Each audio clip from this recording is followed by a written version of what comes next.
comes with that? What comes with that should be, at some point, elections. What comes with that should be peace. What comes with that is prosperity that we've just offered in this natural resources and economic partnership arrangement, an end to the killing, and European security and security for the world. The president's not only determined to do that in Europe, he's determined to do it in the Middle East. And just a few months ago, we had an administration that had tried for 15 months. Week after week, sitting with you here and couldn't get us to a ceasefire, couldn't get our hostages out.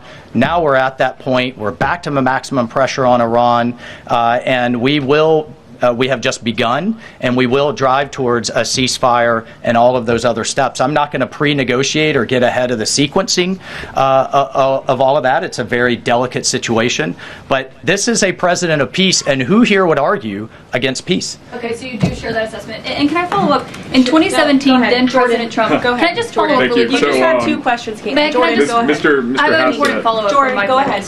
After spending the entire week defending Vladimir Putin, it was Donald Trump's press secretary, Caroline Leavitt's responsibility to defend all of the indefensible actions and statements from our, I guess, dictator president. At this point, the guy who has announced himself as king, and she also tried to work in a little bit of Doge defense there, but as you would expect, the press conference with that much lying took a pretty bad turn pretty quickly and led to Caroline Leavitt abandoning some questions and kind of abandoning her posts a couple times. She was very panicked. It was an absolute disaster, and we are going to get into it all. But before we do, if I could quickly ask you to leave a like on this video, and if you haven't already and you enjoy our channel, to hit that subscribe button. It goes a long way, and it really does mean a lot to me. Now, let's get into this first clip.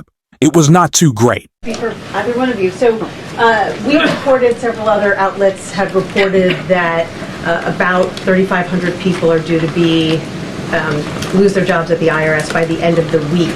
If the goal of these spending cuts across the federal government has been to reduce the debt, why impose some of the deepest cuts we've seen so far at the agency responsible for raising revenue for the federal government? Well, I think our objective is to make sure that the employees that we pay are being productive and effective. And there are many, more than 100,000 people working to collect taxes, and not all of them are fully occupied. And the Treasury Secretary is studying the matter and feels like 3,500 is a small number, and probably can get bigger, especially as we improve the IT at the IRS. And so I think that it's absolutely something that is on the table for good reasons. And the point is that don't just talk about the IRS, talk about all of government.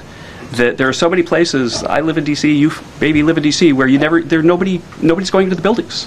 People aren't commuting because nobody's doing their job. We look back and we see that there are all these people doing 2 jobs while they're getting a government payroll on the payroll. So the point is we're fixing that, and the IRS is a small part of that picture. So you're saying that everybody who... So maybe MAGA could just give us the actual reason why they want to go after the IRS. And clearly, Caroline Leavitt is too afraid and too panicked to do so. We know why. It's because every dollar put into the IRS is a dollar spent on going after rich tax cheats. Yes, the millionaires and billionaires who get away with murder on their taxes, and the giant corporations like Tesla who pay 0. That is what they're focused on doing. It's not about going after me and you. It's going after people with millions and billions of dollars, I believe. The stat is that every dollar that is spent on the IRS returns about $22 to taxpayers. And if Donald Trump is so cut up with slashing the government budget so we can reduce the deficit, wouldn't having more revenue from taxes coming into the government also help accomplish that goal? No, you just rather get rid of Social Security and Medicaid. Well, that's a different approach. I'd say it's a much worse one. And that's why Donald Trump is coming up with so many distractions, because his plans are pretty terrible. And that's why Caroline Leavitt's really only contribution to this press conference was this ridiculous statement right here. One for Caroline. Does President Trump have a bet with Trudeau about this USA-Canada hockey game tonight? And when there is a big hockey game on, is the president watching for the goals or for the fights? Probably both. I think he's watching for the United States to win tonight. I know he talked to the USA hockey team this morning. He talked to the players after their morning practice around 10 o'clock. And I also spoke to some folks from that team after. They were jubilant over President Trump's comments to the team. I believe they're going to put out a video of that call. So he looks forward to watching the game tonight, and we look forward to the United States beating our soon-to-be 51st state, Canada. When things go bad in the Trump administration, we always have Canada to lean on, I guess. Calling them the 51st state Peter Dewey with a bit of a layup there. Not shocking that. Now that there's not a Democratic president in the White House, there are no more gotcha questions from Peter Doocy. What a piece of Peter Doocy bag. He can join the Doge bags too. But this is what they're going to do. They're going to distract a little bit, and they're going to try to run away from the real questions, which is actually exactly what Caroline Leavitt did first when Mike Waltz, Donald Trump's national security advisor, was asked about all of his defense of Vladimir Putin. Caroline Leavitt really just had to run away from the question and try to shut up Caitlin Collins. You'll just have to take a look right here. So you're not worried about it. And Mr. Walt, to follow up on Peter's question, you wrote in an op-ed in the fall of 2023 that, quote, Putin is to blame, certainly like Al-Qaeda was to blame for 9/11. Do you still feel that way now, or do you share the president's assessment as he says Ukraine is to blame for the start of this war? Well, it shouldn't surprise you that I share the president's assessment on all kinds of issues. What I wrote as a member of Congress was as a former member of Congress. Look, what I share the president's assessment on is that the war has to end. And what comes with that? What comes with that should be, at some point, elections. What comes with that should be peace. What comes with that is prosperity that we've just offered in this natural resources and economic partnership arrangement, an end to the killing. And European security and security for the world. The president's not only determined to do that in Europe, he's determined to do it in the Middle East. And just a few months ago, we had an administration that had tried for 15 months, week after week, sitting with you here and couldn't get us to a ceasefire, couldn't get our hostages out. Now we're at that point. We're back to maximum pressure on Iran, and we have just begun, and we will drive towards a ceasefire and all of those other steps. I'm not going to pre-negotiate or get ahead of the sequencing of all of that. It's a very delicate situation.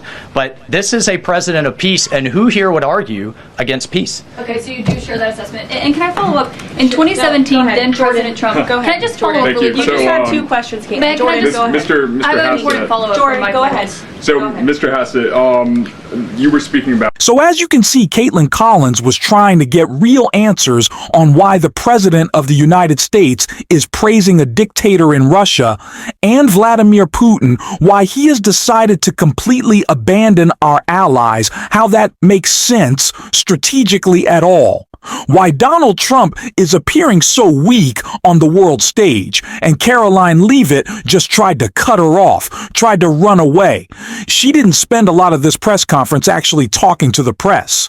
Maybe she realizes that she's pretty bad at her job at this point. I'm surprised she's lasted a month considering how things go with Donald Trump's press secretaries usually. But it's no surprise that the people banning the AP from the White House also don't want to ask questions about such a weak point for Donald Trump. One, in fact, we've seen Republicans call him out for his praise of Putin, not just in Congress, on Fox as well. Yes, his Fox propaganda outlet is fed up with this position, and they should be. It is absurd, and that is exactly the point that Bernie Sanders was making in a clip I want to check out right here. Thanks, everybody, for joining me to discuss a very, very serious issue.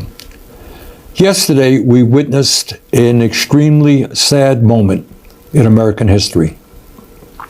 We saw the President of the United States aligning himself with the dictator of Russia, Vladimir Putin, to undermine the independence of Ukraine and its democracy. Let's be clear.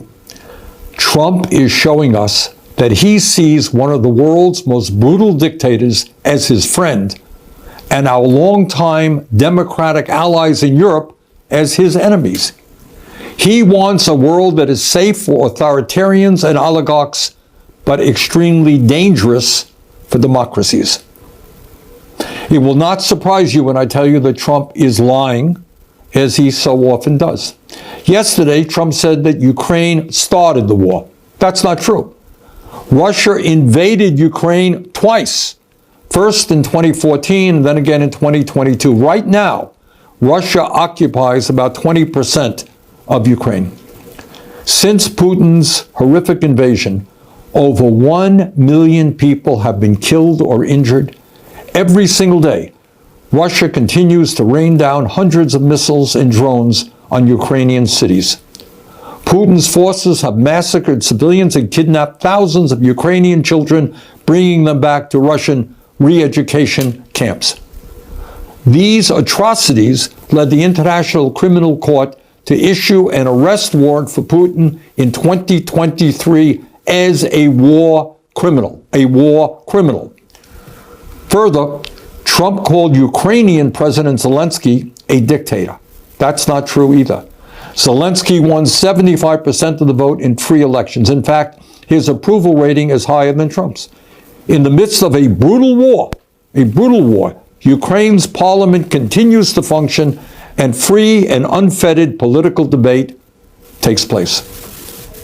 Trump claimed that our European allies have done little to support Ukraine in its fight against Putin's invasion. He said the United States has contributed 3 times more than Europe. But that's another lie. In fact, Europe has provided more aid to Ukraine than the United States. But it's not just that Trump is lying again. That's not new. It's what this all reveals about where he wants to take our country, and in fact, the entire world. Trump is cozying up to Vladimir Putin. So who is Putin? And what kind of world does he want to build? Putin is a dictator who crushed Russia's movement toward democracy after the end of the Cold War. Russia holds sham elections every 6 years where Putin wins 90% of the vote, and authorities don't even try to hide their ballot stuffing. There is no freedom of speech or free media in Putin's Russia. Protests are violently suppressed. Tens of thousands of people are imprisoned for protesting Russia's invasion of Ukraine. Political dissidents are harassed or thrown into jail. The bravest, people like Alexei Navalny, are killed outright. Hundreds of thousands of Russians have fled Putin's brutal regime since his invasion of Ukraine.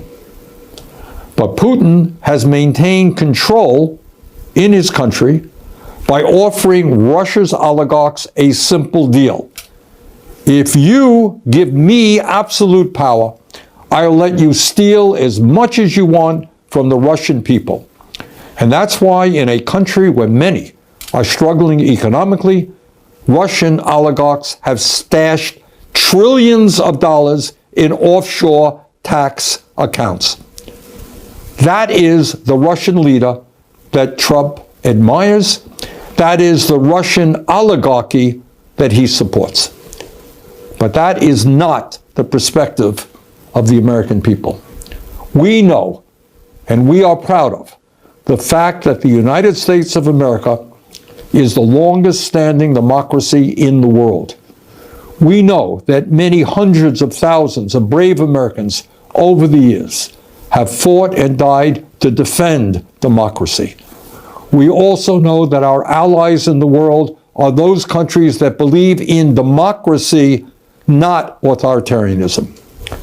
In this critical moment in our history, I hope that every American, regardless of political perspective, will stand tall and say yes to democracy, no to oligarchy, and no to authoritarianism. Thank you very much. As I always say, never surprised, always disappointed. Always disappointed that this is our president. Always disappointed that this is the Republican Party. Always disgusted that there are so many willing to go along with him, but it is our job to call them out. And that is what we're going to be doing on this show every single day. And if you want to support that, as always, you hit that subscribe button. You can leave a like on this video. And if you're stuck around at the end, you can drop a blue heart in the comments. And until next time, I'll see you soon.